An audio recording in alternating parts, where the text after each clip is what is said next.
South Point is also proud to provide a variety of relaxing amenities for the guests who want to be pampered. Soak up the sun and let your stress melt away in our lagoon-style paradise swimming pool.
We have 11 amazing restaurants featuring a wide variety for every price range and appetite.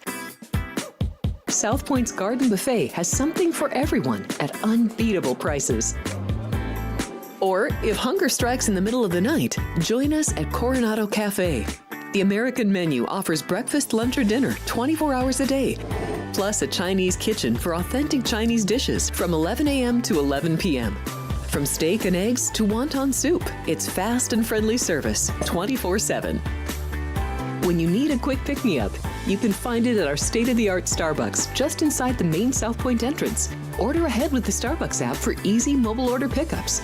Or enjoy your favorites in the relaxing dining area anytime, day or night. If you love Mexican food, Baja Miguel's has all of your south-of-the-border favorites. There are dozens of classics to choose from, like fajitas, ceviche, chimichangas, tacos, and more. And for spirit lovers, Baja's colorful non-smoking tequila bar is right outside.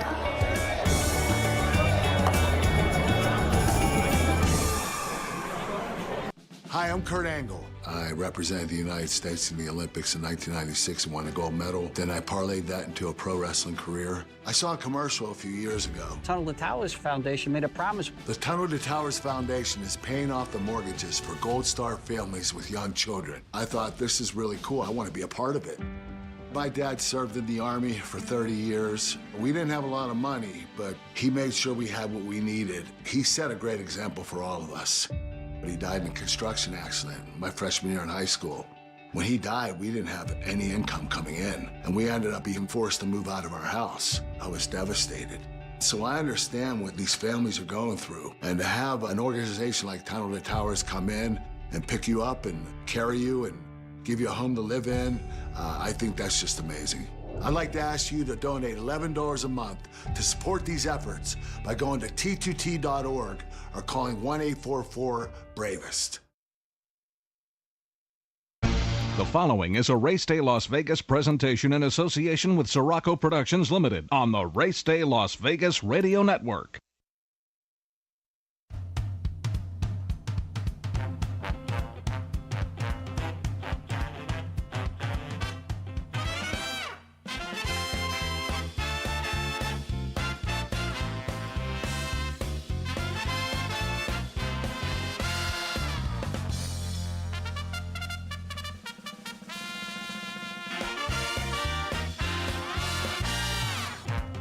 Live from the gaming capital of the world, time for Race Day Las Vegas, covering the sport of kings with a Las Vegas perspective.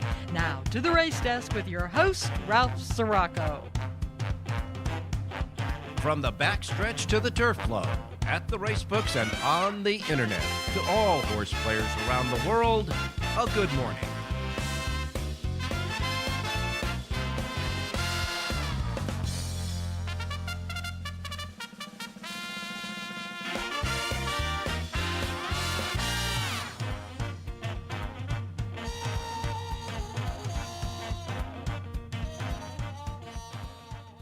Alrighty, good morning, everybody. Welcome to the Race Day Las Vegas radio program. We come to you live and direct from the gaming capital of the world, right here at our studio station at the South Point in the South Point Hotel Casino Complex on Las Vegas Boulevard, and the South Point Streaming Network at YouTube. And of course, here in Las Vegas, our anchor radio station, Sports Talk 1400 AM, 107.1 FM.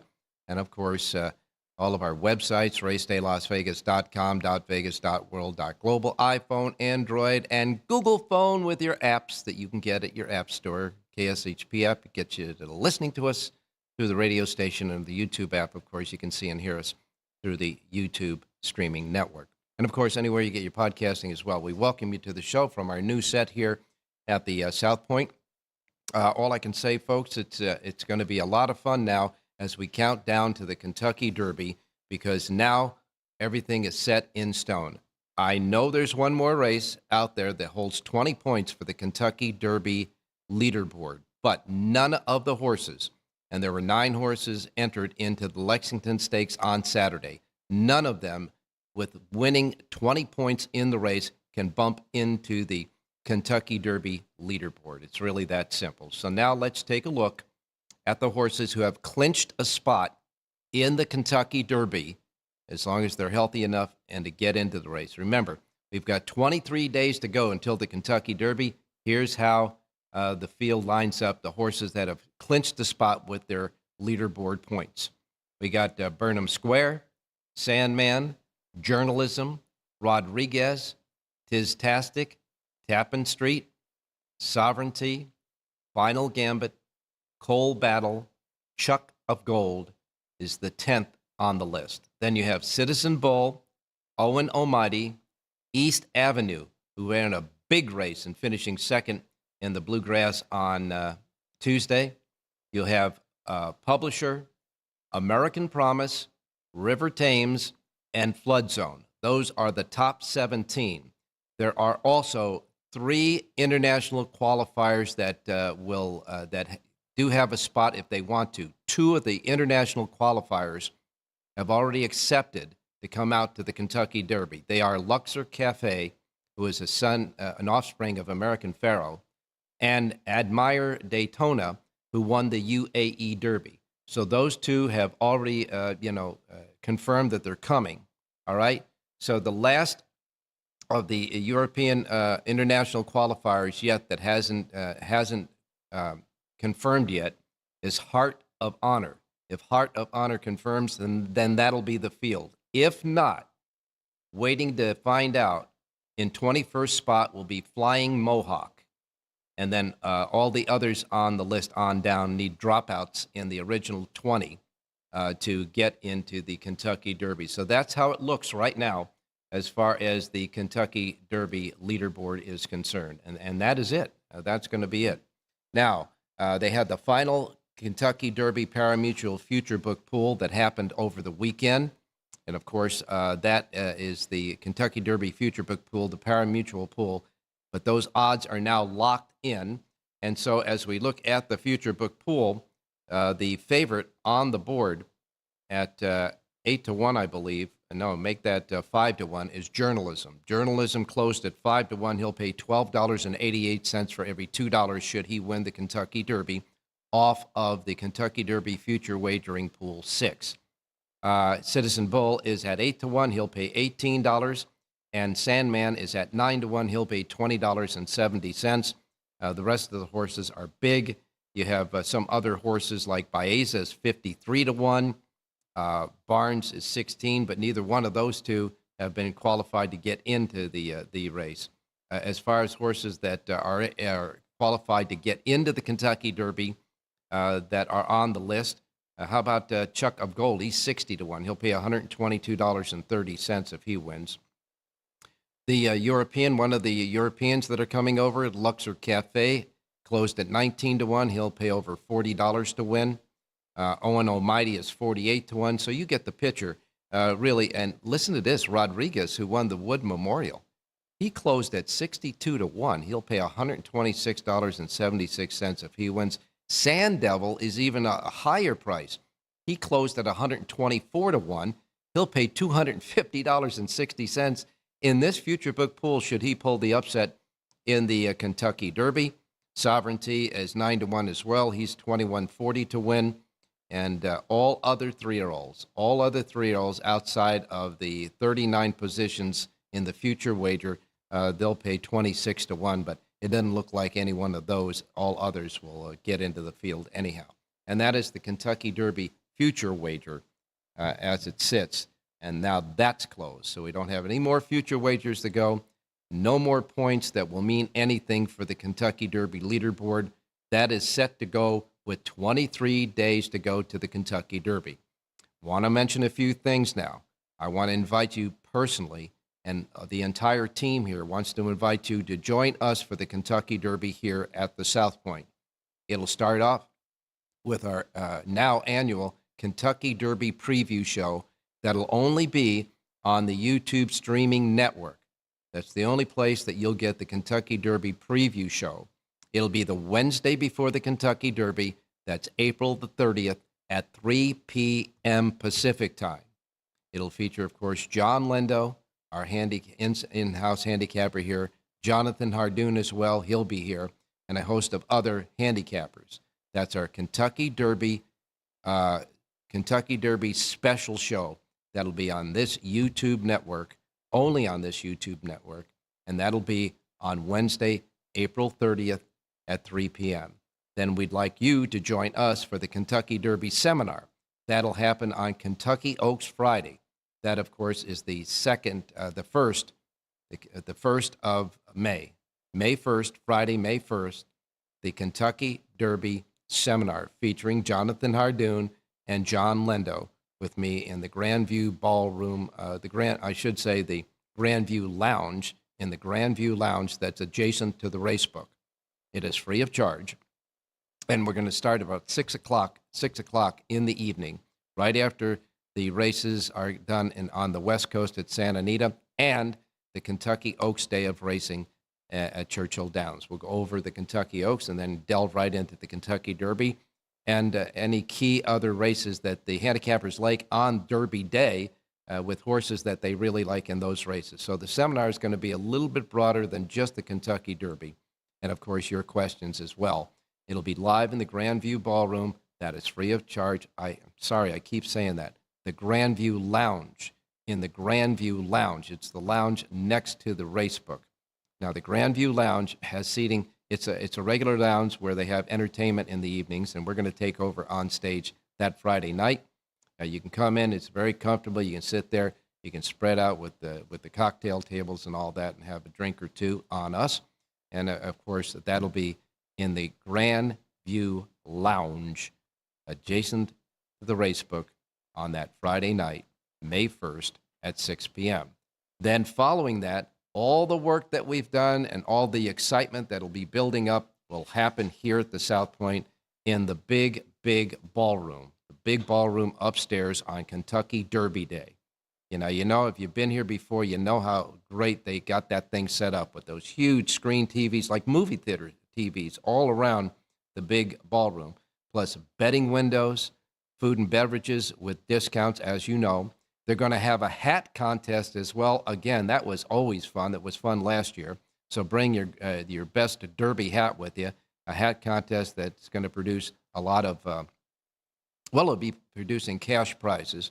And then a lot of different fun things along the way, some fun drawings yet to come as well. All of this that I just told you is all free, F-R-E-E, free. Everything is free, including parking your car. So we invite you to join us here at the South Point to celebrate the 151st Kentucky Derby, starting on the 30th of April, Wednesday the 30th, with our special program here on the YouTube streaming network. I can tell you it's going to be a lot of fun because now that we know the horses that are eligible to go, this is really going to be a very competitive and interesting Kentucky Derby to dissect, that's for sure, and it'll be a lot of fun, the Kentucky Derby celebration here at the South Point. And we'd love for you to come out and, join us, not only that, but in the Kentucky Derby party the day of the race. Stop by our table. We'd love to say hi to you and answer any questions that you might have, okay? And I can tell you that in the last couple of days here in the South Point, watching the races at Keeneland, those special days of racing that they had at Keeneland, I ran into a lot of listeners and customers that said hi and all that stuff, including Jack. Jack's a guy that was really adamant to us. He loved our show, and I just want to say hi to you, Jack, out there, and all of the folks that said hi to us in the last couple of days. All right, time to get busy.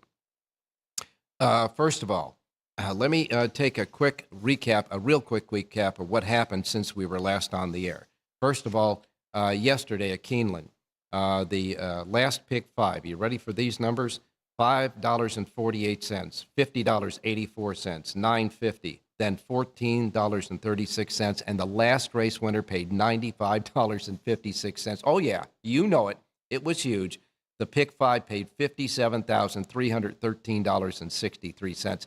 The pick four of those last five, that paid over $20,000. And by the way, that $95 winner was trained by Mike McCarthy and ridden by Santa Anita's leading rider, Juan Hernandez, who was out there riding at Keeneland yesterday.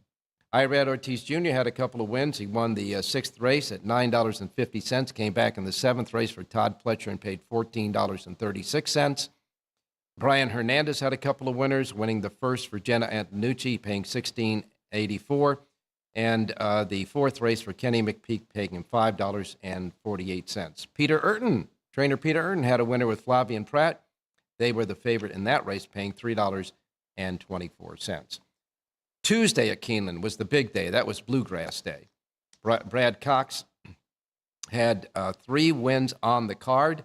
He won the first race with Flavien Prat at $5.46, came back in the third race with Flavien Prat and paid $4.52, and came back in the fifth race with Joel Rosario, paying $5.50. There was a terrible accident that happened in the second race on Tuesday at the track, and that was Fateful Delight, who was the favorite in the race, was moving, turning for home, was moving behind horses, but the horse shifted out erratically and unseated jockey Luis Saez. Saez went down. He tried to stay on the horse, but he went down, and he was hit by a horse while he was on the ground there. Now, he was sent to the hospital. They did preliminary, examinations, etc. Did not break any bones, but they said he was really sore the next day. So we're waiting to see when Luis Saez returns to riding. It was a miraculous that he didn't get hurt worse than that, but Luis is just sore. Mark Casse went on to win the race with Jose Ortiz with Tomasello paying $7.90. That was Casse's first win. Casse came back to win the Appalachian Stakes with Jose Ortiz as well. They together had their second wins together, with Nitrogen winning the Appalachian, paying $4.40, outrunning Vixen and Fiona. In the Commonwealth on Tuesday, Extra Anejo gave Flavien Prat his third win of the day. Steve Asmussen, the trainer there, at $10.14, and outrunning Montesino and Hoist the Gold.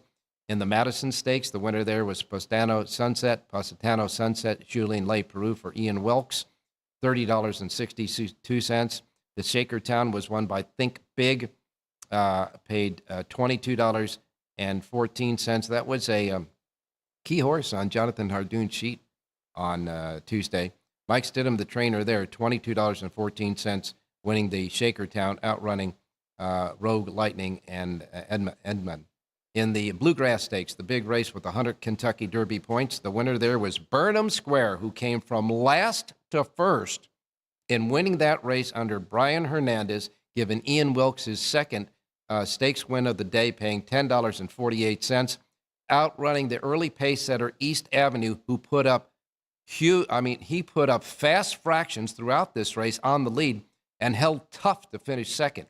Eastern Avenue finishes second. His connections say that they're still on the fence whether they'll come back in the Kentucky Derby or not. Finishing third in the race with River Thames. And as far as the picks at Keeneland on Tuesday, the pick 5 paid $10,324.39. And remember, Keeneland in the pick 5 has those consolations. The consolation 4 paid $75.15. Consolations on those big ones on yesterday, 4 out of 5 paid $145.15. In the early pick 5, that paid $34,316.70. And that late pick 5 that paid $57,000 I was talking about, the consolation 4s paid $171.96. Nice to see consolations in the pick 5, certainly when they pay that big. Monday at Keeneland, real quick, the Ashland Stakes for the 3-year-old fillies was won by LaCara. She went wire to wire under Dylan Davis for Mark Cassie. She paid $20.16 and got 100 points for the Kentucky Oaks leaderboard. Second in the race was Take Charge Milady, and Mahima finished third in the race. Other stakes races on the card. The Lafayette Stakes won by Colucci for Manny Franco and George Weaver, paying $2.70 as the favorite there. The Transylvania Stakes won by Test Score, Manny Franco for Graham Motion, paying $21.48. And at Keeneland on Sunday, the Palisade Stakes won by Normandy Coast. Ben Curtis aboard there for Eddie Keneally, paying $7.24. This one was bet down from 20 to 1. And in the Beaumont Stakes, a winner there was Verity. Vincent Charmanaz aboard for Verity, paying $14.26 for Ian Hardy. And in the those were the two stakes races on Sunday at Keeneland. At Santa Anita on closing day now, the whole week for this week is going to take a short respite while they wait for the Hollywood Park meeting to start. But at Santa Anita, Hector Barrios continues on the turf. He won the 10th race on the turf for Hector Palma at $3.80. The John Sheriff Stakes was won by Supersonic Blue, going wire to wire for Edwin Maldonado and Neil Drysdale, paying $19.80. And Juan Hernandez, who was the leading rider at Santa Anita, capped off the last day with 3 wins. He won the third race for Jeff Mullins at $2.60, the 6th race for Patty Gallagher at $5 even, and the 7th race for Bob Baffert, paying $4.20. One last note, Aqueduct on Sunday. Jonathan Ardoon gave us a winner when he was last with us on Sunday at Aqueduct, charging Aereo. That horse paid $8.50 for that win. We got a lot to cover today. We got Jonathan Ardoon, John Lindo, we got Rich Eng, we got Jerry Jacovitz, and we got Mr. Colucci. That's right. Dwayne Colucci will be with us as well. So we got to get out of here and get the first break. When we come back, your racing menu, and on with the handicappers. Don't go away. South Point Casino has plenty of attractions for the whole family. Catch a movie. Our 16-screen movie theater includes 2 XD Extreme screens for the ultimate in viewing, sound, and luxury. After the show, treat the family to a variety of treats at our old-fashioned ice cream parlor, Kate's Corner. We scoop up a variety of creamy concoctions, including smoothies, hand-dipped cones, milkshakes, malts, sodas, and sundaes. At Kate's, there's something for everyone. And if you've still got time to spare, our bowling center might be right up your alley. Voted Best of Las Vegas, it's a great place for friends and family fun. 64 lanes, a pro shop, snack bar, and arcade.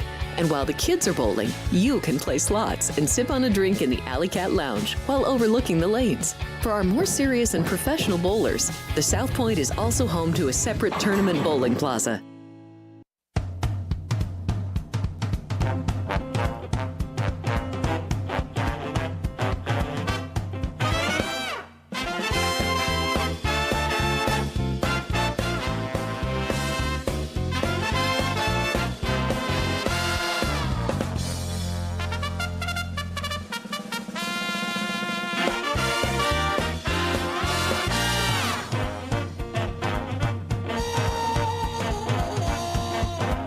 All right, back on Race Day Las Vegas. A couple of quick notes for you as far as news is concerned. Like I said, Luis Saez is day by day. We'll wait and see if he comes back quickly. Maryland Thoroughbred Racetrack Operating Authority gives Maryland 2 years left before the Racing Authority is dissolved there. So we'll wait and see what's going to go on at Maryland there. As far as the upcoming weekend, the Apple Blossom Stakes at Oaklawn has 7 in it, and the prohibitive 2-5 favorite there will be Torpedo Anna. The Count Fleet has 7 in that, and of course the Lexington has 9 in that race, but nobody in that race, even winning that race, can get into the Kentucky Derby as far as the points are concerned. Now let's get started with your racing menu for today, reminding you, as we always do, the first post times on this racing menu are that of the Pacific time zone. So if you're listening here in Las Vegas, these will be the first post times that roll out in our race books. If you're listening anywhere else in any other time zone, adjust to it, to the Pacific time zone so you don't miss anything like I miss Mom and Dad. Okay, here we go. The racing menu. We begin with Mahoning Valley Racecourse. 8 races today. First post time is at 9:15 at Mahoning Valley. And they have a pick 6 jackpot carryover, $18,619. First post time Mahoning is at 9:15. Gulfstream Park has 9 races. Their first post time is at 9:50. Their pick 6 jackpot carryover is huge. It's $455,070. That's the pick 6 carryover jackpot pool today at Gulfstream. Their first post time is at 9:50. Keeneland Racecourse continues racing there. First post time is at 10 a.m. at Keeneland. By the way, more storms are going through that area, so keep an eye on that. Keeneland's first post time is at 10 a.m. A couple of carryovers. Their pick 6 carryover. It's a regular pick 6 carryover at Keeneland, $45,904. A super high 5 carryover left over from last night's big long shot. That super high 5 carryover, $88,162. 9 races today at Keeneland. First post time is at 10 a.m. Aqueduct, the Big A, back in business. Their first post time for 8 races is set at 10:10 at Aqueduct today. Hawthorne Racecourse has 8 races. First post time is at 12:40 at Hawthorne today. And then following that, by the way, they got a small pick 6 carryover there of $552. Turf Paradise has 8 races. They've got 2 quarter-horse trial races, 6 thoroughbred races, and 2 of those thoroughbred races are trials for 2-year-olds.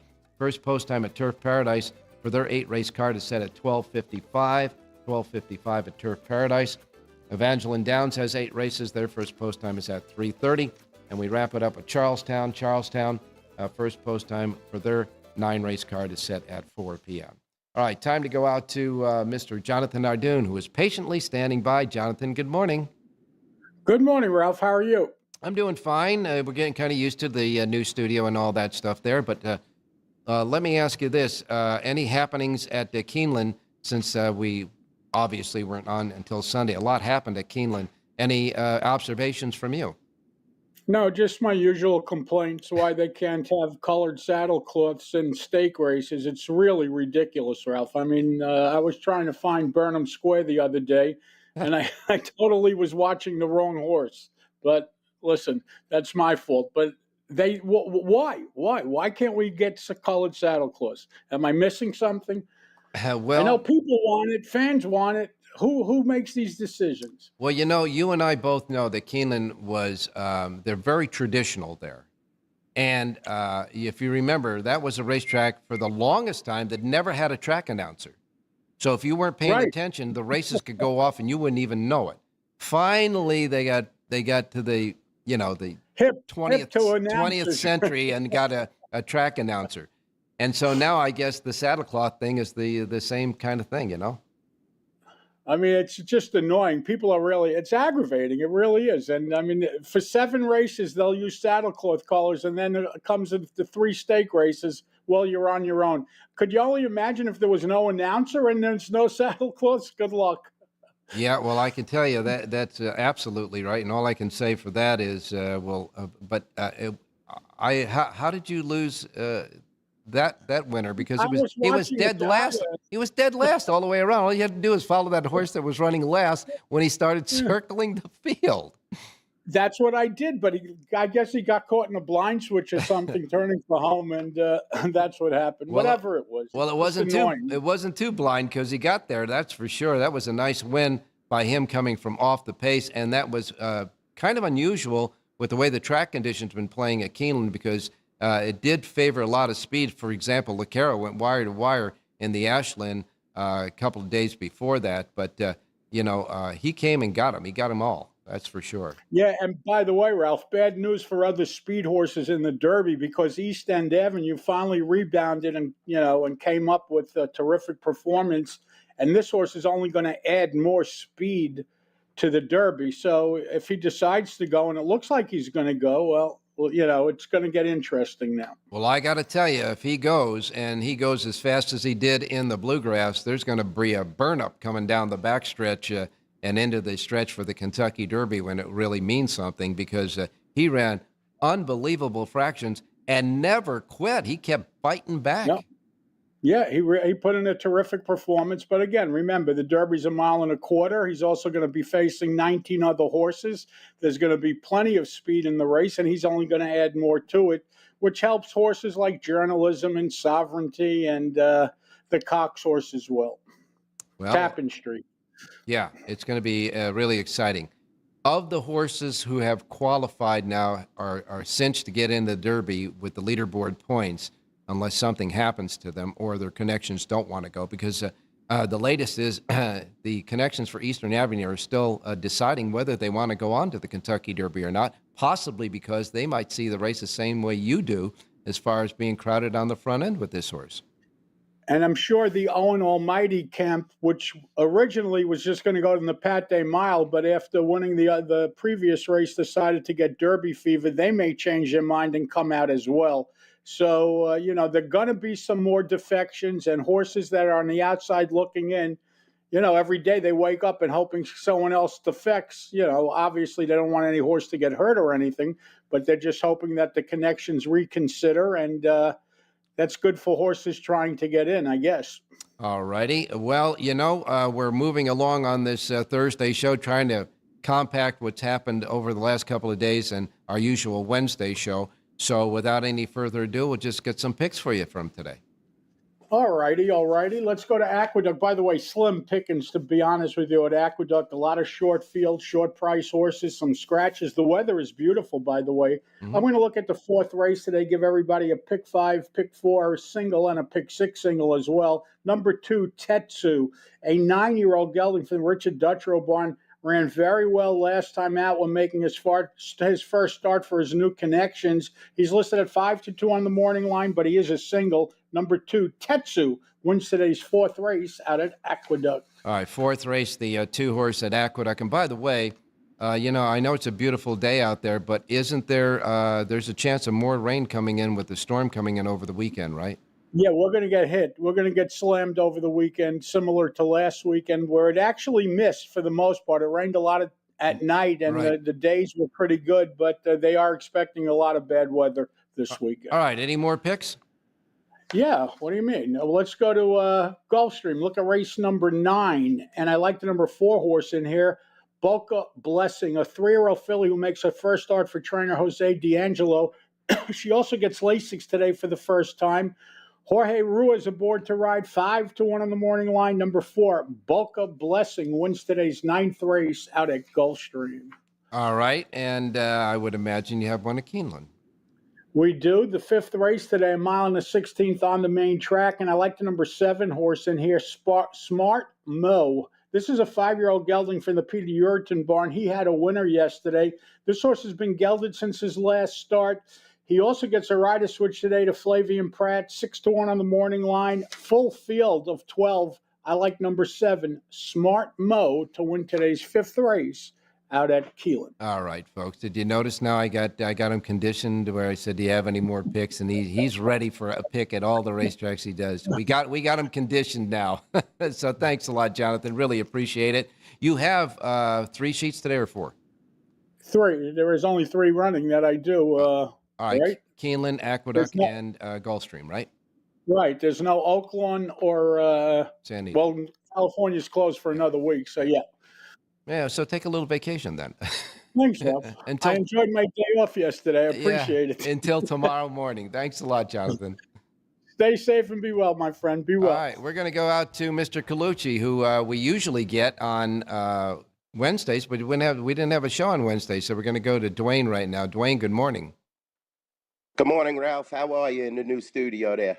We're getting by. You know, we got to do a little tweaking here and there, but I think it's going to work out really fine. And certainly with the big screen behind us, we could do a lot of good stuff for that. Well, Dwayne, it's all done because no matter who wins the Lexington, they're not going to get enough points to get into the Kentucky Derby. So out of those who have now qualified and are intended on going into the Kentucky Derby, this thing really looks like a wide open event. I know that, journalism and, I like journalism as well, looks like the main contender right now, but there's a lot of good talented horses in this race. Yeah, definitely. I like journalism too off that last race, but I heard John saying, I like some of the horses that may be on the outside looking in. I mean, Baez ran, unbelievable race against journalism, and he's needs some help to get into the race because of the point system.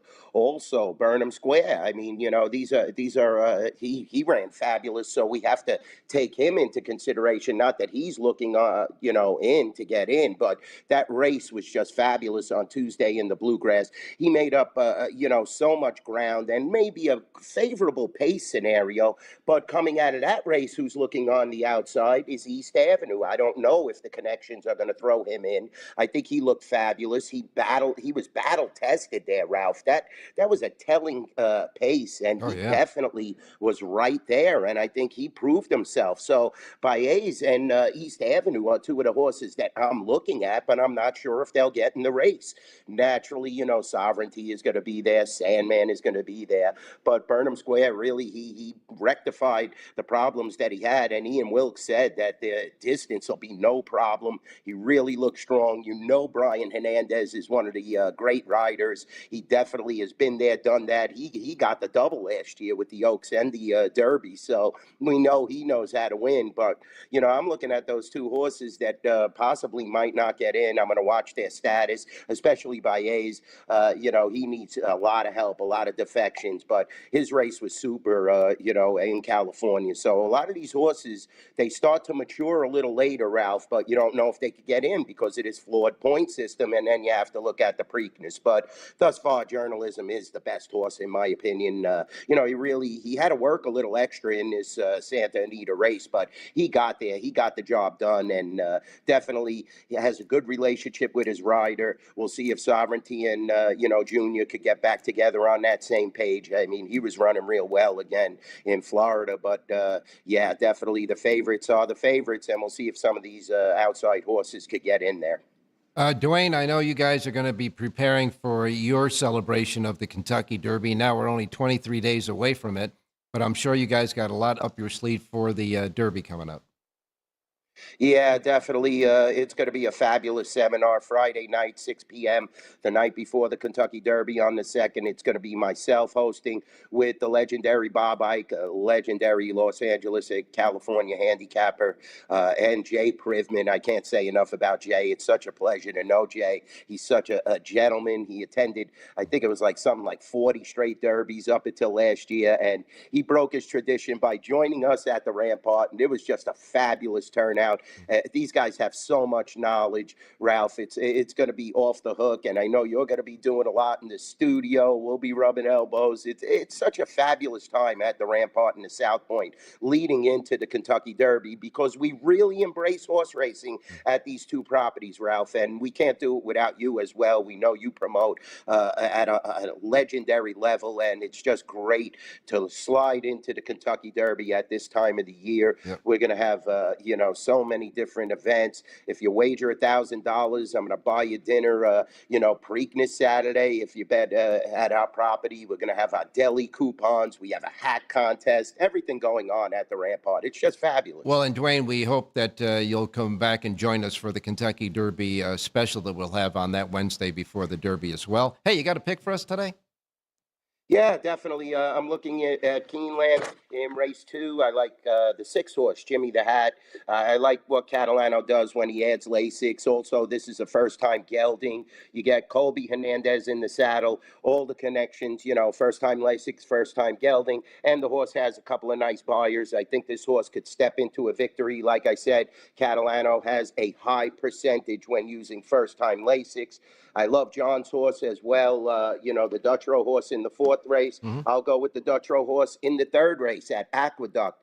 Number 6, Tears in Rain. Those are my 2 selections. I think Lucy is on both Dutrow horses today, and he's really starting to ride very well. Learned a lot from his father, Lane Luzzy. He's, he's not as young as he was a couple of years ago, but he's getting acclimated with that Aqueduct surface, and he definitely knows how to control a horse. This horse looks good off of a Churchill layoff. Quite a few months, but he's got some solid workouts, and Mr. Dutrow knows what to do with his horses. I'll probably be betting a rolling double with Jonathan's horse in the 4th, the 2 Dutrow horses, and I like that horse in the 2nd at Keeneland as well. All right, 3rd race at Aqueduct, you like the 6, Tears and Rain, and at Keeneland in the 2nd race, you like number 6, Jimmy the Hat. And we'll talk to you next week, Dwayne. Thanks for having me on, Ralph. It's always a pleasure. Even though a day late, I love it. You're the best. You got it, my man. Thanks a lot. All right, now we're going to go right to Rich Eng standing by. And Richie, I got a chatter out there that wants to know one question, but good morning first. Hey, good morning, Ralphie. Good morning, viewers. Good morning, listeners. You probably know the question. Did you hedge a bet in the championship when you had Houston in the future? Did you take a little Florida action? Well, you know what I did to hedge, Ralph, was on the weekend, not on the championship game, but on Saturday and Sunday, I made a parlay between Houston, Florida, and the University of Connecticut women. So I hit a nice parlay over the weekend, which covered all my expenses for the winter. As far as the championship game, no, I was hung out to dry. I had Houston in my future book, so that was a tough beat. Well, we know you're handicapping Keeneland throughout the meet there, so you've been working every day for Keeneland, and you got a sheet again today that they can get at the racedaylasvegas.com websites. And, of course, when we have a little more time as we move through the week, I'll ask you about your thoughts about the horses that are now set to go in the Kentucky Derby, of course, if everything stays right and they're healthy, et cetera. But for the players today, where are we going with the pick? Yeah, I just want to make one editorial comment because I heard you talking with Dwayne and with Jonathan about the Derby and who you like and stuff like that. Well, when you think about it, about 3 weeks out last year at this time, I didn't hear anybody yelling out, "I love Mystic Dan." So, it's wide open and there's a lot of work to do to try to come up with the Kentucky Derby winner. But, nobody liked Mystic Dan at this point last year.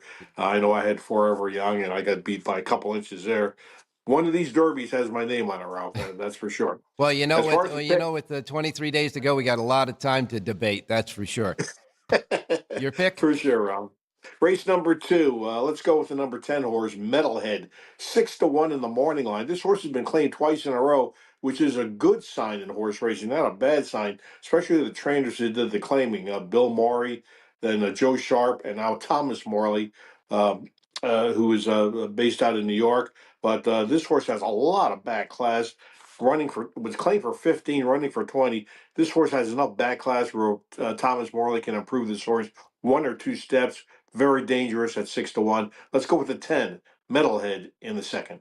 All right, 2nd race, you like the 10, Metalhead. Dwayne Colucci came earlier in the 2nd race with the 6, so I got a Siraco play from you guys today in the 2nd race. I'm going to do the Siraco play exacta box of 6, 10, 10, 6, but you are on number 10, Metalhead. Don't forget a full sheet of Keeneland today by Rich Eng right at the racedaylasvegas.com websites. Hey, thanks a lot, Rich. We'll talk to you tomorrow. Hey, thanks, Ralph. Good luck, everybody. All righty. We're going to take our last break of the day because we're really cranking along. And when we come back, well, we got our, 2 guys that wrap up the show every day. John Lindo and Jerry J are standing by. So don't go away. We'll be right back. If you're celebrating a special occasion or just love fine dining, you're in the right place. Come experience the crown jewel of South Point restaurants, Michael's Gourmet Room. Welcome. With over 600 different types of wines and magnificent dishes prepared tableside, you'll revel in the rich classic Vegas decor and the best black tie service in the world. This intimate gourmet room has earned accolades galore. Come to Michael's Gourmet Room for an unforgettable dining experience. Another famous restaurant is the Silverado Steakhouse, where you'll find the charm and service that discerning patrons require. From top quality steaks and chops to fresh seafood and desserts, you'll love the award-winning wine list and menu at Silverado Steakhouse. Steak lovers have even more options with primarily prime rib. Catering to hearty appetites, the menu features a variety of flavorful prime rib cuts, dry aged to ensure tenderness, and then seasoned and slowly roasted. Although prime rib is our specialty, it's not the only thing on the menu. There's something for everyone.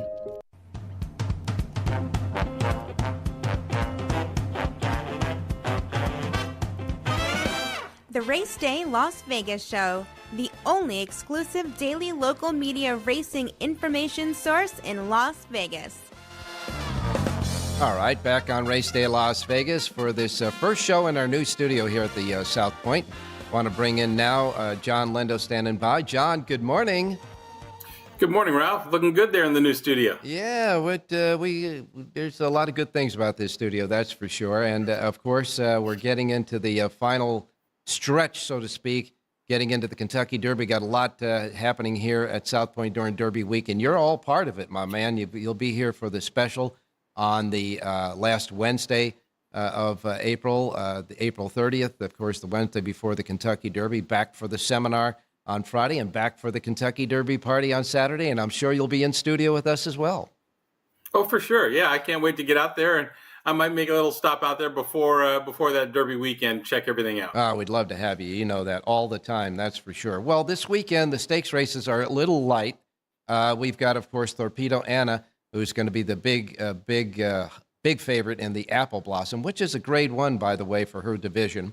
And as far as the Lexington Stakes, even though holding 20 points are the last points that you can get for the Kentucky Derby leaderboard, none of the 9 horses in the race, even if they won and got the 20 points, will break into the top 20 as far as the leaderboard, points are right now. But, with 23 days to go, you never know. There could be defections, that's for sure. In witnessing and watching the races at Keeneland over these days, John, that we weren't on, and certainly on you're doing a Keeneland sheet every day. What were your observations? Well, first off, hats off to the track superintendent. After all that rain last weekend, the track was in amazing shape. It was sloppy the first day on Sunday, but it was fast by Monday, and it's been fast, and the turf course has been good. And again, the turf course is not waterlogged. They're getting a hold of it. Mm-hmm. So they've got a good surface to race on out there. The racing's been fantastic. We're not seeing a speed favoring main track. I think it's very fair, and it's just fun to watch. Good quality horses running on a fair racetrack. That's for us. That's what I want to see. And, I just thought, too, the Bluegrass, that race, they came home pretty slow. East Avenue hung on for second, but they weren't exactly sprinting to the wire. It's going to be tough for those horses. They're going to have to move forward out of that race to get a piece in the Derby. I can say this, the East Avenue, though, really sizzled the first part of it. We expected him to get a little slower, but he held in rather well. And you're right, the winner, Burnham Square, was the only horse that closed in the race. And as you say, if it was really slow coming home, we might take a look at maybe the winner if they get going crazy on the front end in the Derby, and maybe East Avenue if he goes, but we'll wait and see about that. And then, the Philly counterpart, the Ashland, La Cara goes wire to wire. They just let her go out on the front end, and she never looked back.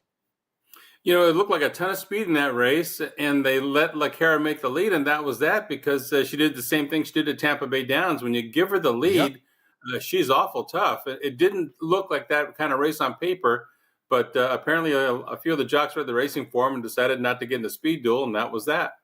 And in all due respect, in that race, I thought the race was over at the half-mile pole when they didn't go with her.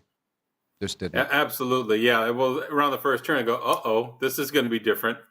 I can say this, that, when we're looking at the horses for the Derby, at the beginning of the year and towards the end of the year with these 2-year-olds winning as they were with relative ease and with solid efforts out of the Bob Baffert barn, we thought that Bob Baffert would have a little bit stronger contingent going into the Kentucky Derby as he has now. But you hear anything about Citizen Bull? What happened to him in the Santa Anita Derby, and is he going on? Right now, as I understand it, they're still pointing to the Derby. The only thing that came out of the barn and said, well, he just got tired. Well, that's a bad time to get tired in your last prep before the Derby. And it's the first time that he wasn't handed an easy lead and an easy trip. And so it was a little different circumstances. And that's going to be how it's going to be in the Derby, I would think. It doesn't look like anybody's going to be handed an easy lead in the Kentucky Derby. So to me, he kind of passed an important test there. Yeah, and, Baeza ran a big race in the Santa Anita Derby as well. And all I can say is, journalism have to overcome a bad trip, I think, by the jockey's decision in the race. But he looks pretty solid right now. It looks like he should be the favorite going in with 23 days to go. Yeah, if everything goes right, he'll be the favorite in the Derby, no doubt. He's seasoned, he's tactical, and he wants to win, and he'll run a mile and a quarter. I don't have any doubt about that. Didn't like the trip the other day. I don't know why Umberto Rispoli decided to sit behind the maiden on the inside in a small field like that. And when the maiden stopped, he got in a bad spot at the 3/8 pole, but the horse bailed him out. So just a really good, honest horse. And, we'll go about and talk about him in more detail as we get to the Derby seminar. There are a couple things there, but he has checked all the boxes so far. That's for sure. And, Baeza, who sits in 27th place right now, there has to be, 6 horses defect out of the Derby for him to get in there. But a lot, but a little bit too little, too late, I guess, for him. Yeah, I don't even think at this point John Sheriff is not going to ship there to Churchill Downs. You have to be in a week ahead of time. And he's not going to ship there unless he knows he's going to be in the race. So at this point, if he's on the outside looking in, they're just going to sit and they'll wait for the Preakness. That's the other goal, if they don't get into the Derby with enough time to get there and get set up. And Juan Hernandez, a leading jockey at Santa Anita, goes into Keeneland yesterday on a Mike Maker trainee and pays $95 to win in the last race. How about that? Yeah, he rode 3 for Mike yesterday. I think he's got another one for him today. Umberto Rispoli's out there with the dark in Southern California this week. We've got a lot of these guys, get out there and make some connections, do a little riding, and spring in Kentucky's nice. Now, with the Santa Anita Dark this week and the break between their Santa Anita winter and spring meet and the Hollywood Park meet, I guess you'll be doing a Keeneland Lindo report every day. Yeah, every day this week. Yes, we'll be straight through Keeneland through Sunday, and then we'll do both Keeneland and Santa next week when Santa Anita picks up again on the 18th. Got a pick? Yeah, let's go to race 6 at Keeneland. In the 6th race today, number 7, Rousset, was a game winner on the Tapeta at Turfway Park last time, but he's as good or better on dirt. He has a good race over the Keeneland dirt track. I like these 4-year-olds and older against the 3-year-olds in these 3 and up races this early in the year. I think it's a maturity and physical edge. 8-1 on the program. I like this horse right back. Number 7, Rousset, race number 6 at Keeneland. 6th race at Keeneland, number 7, Rousset, the 7 and the 6th. And, of course, you get the rest of the Lindo report today at Keeneland right here at the South Point in the racebook free of charge because they love horse players. Hey, thanks a lot, John. We'll talk to you tomorrow. Okay, good luck today. All right, you got it. Now we go to Jerry Jacovitz standing by. Jerry, good morning. Make par, not war. I like that saying because I can't do one and I don't want to see the other. So in any case, welcome to the show. And we're back running at least at Aqueduct today. They say it's a beautiful day out at the Big A. Yeah, beautiful day. It's the opening day of the Masters, so that's what the whole golf theme is about. So, Jerry, let me ask you this now. We know who's going to be in and who isn't in the Kentucky Derby. Are you forming any opinions with 23 days to go? No. Okay. We'll wait for your opinion. It's just,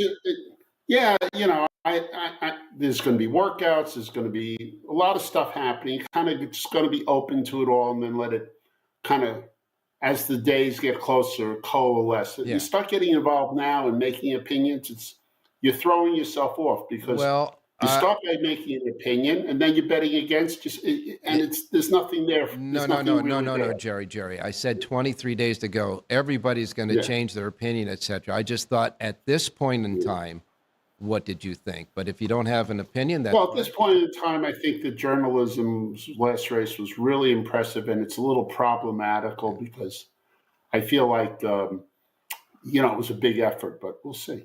okay. Enough said, buddy. We got something out of you. Anyhow, let's get to a pick at Aqueduct. Yeah. Let's go to the 5th today. Number 2, Quiet Confidence for Jimmy Ryerson, famous for Unbridled Song. Oh, a long time ago now. Yeah. Really impressed in the last race with a really wide, hard race coming off a little freshening. A lot of these horses that come into New York from or anywhere from Turfway Park come in pretty well legged up. So, but I think this filly deserves another opportunity off of that race. And if we get 3-1 or better, I'm definitely in on her. She's 4-1 in the morning line. I'll take the 2 over the 147, reverse 147 over the 2. The 2, Quiet Confidence. Big effort. Looking for another big effort. Okay. A little lower probability. All right. In the 5th race today at Aqueduct, and that is the anchor race in the early pick 5 and early pick 4. In that 5th race, you like the 2, Quiet Confidence. Let's hope she possesses that for us. The 2, Quiet Confidence. And the link-ups are 1, 4, and 7, and reverse. Don't forget, you can get Jerry J's Power Pages right now, and the Power Page Plus, by the way, at jerryjspowerpage.com. And that, he gets all those V horses, pop-out keys, feature plays, and all the other notations that he has on the Power Page. So make sure you can grab one of those and check it out. Jerry, I guess you'll be sitting in front of the TV set watching a little of the Masters today. I'll be in front now, run in the backyard and chip a little bit, and then come back. Oh, I see. You're gonna get psyched up. I get excited, Yeah, get psyched up for the Masters. That's for sure. Listen, Ralph, I just have to tell you, I'm not going to be on tomorrow. I don't think because we're traveling east for the holidays. Okay. So, and my mother-in-law's birthday. So I'm going to probably be off. I'll probably be off the air tomorrow. So sorry about that, but I'll be back on Saturday from Brooklyn. All right. Are you going to send us a play at all? Sure. Okay. Say it. Absolutely. Say it. Have a great race day, everybody.